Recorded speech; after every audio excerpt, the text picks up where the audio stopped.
সোনা জিতে কোটিপতি হতে পারে। কিন্তু সে যখন জুয়া খেলতে শুরু করে তখন সে চালাকি করে জেতার জন্য আসল গুটিটাকে সরিয়ে সেখানে একটা নকল গুটি পাল্টে দেয়। এরপর সে সুইচ অন করে তার নকল গুটিটাকে মেরে দেয়, কিন্তু সে তবুও হেরে যায়। কিন্তু ক্যাসিনোর লোকেরা যখন তার গুটিটাকে নিয়ে যাচ্ছিল তখনই বৃদ্ধ মহিলাটা চালাকি করে তার কানের ডিভাইসটাকে অন করে দেয়, যার কারণে তার গুটিটা একটা রোবটে পরিণত হয়ে যায়। এরপর সে ট্রে থেকে নেমে ম্যানেজারের কি কার্ড চুরি করে ডাস্টবিনে ফেলে দেয়। কিন্তু তখনই সেই বৃদ্ধ মহিলাটা ডাস্টবিনের মধ্যে লুকিয়ে সেই কি কার্ডের মাধ্যমে লিফটের মধ্যে ঢুকে যায়। কিন্তু যখনই বৃদ্ধ মহিলাটা তার প্ল্যানটাকে শুরু করে তখনই ম্যানেজার জানতে পারে তার কি কার্ড চুরি হয়ে গেছে।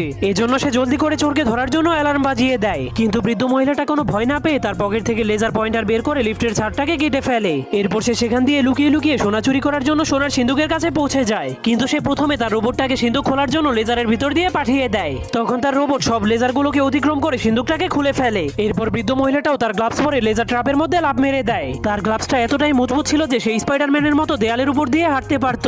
কিন্তু তখনই সিন্ধুকের সকল দরজাগুলো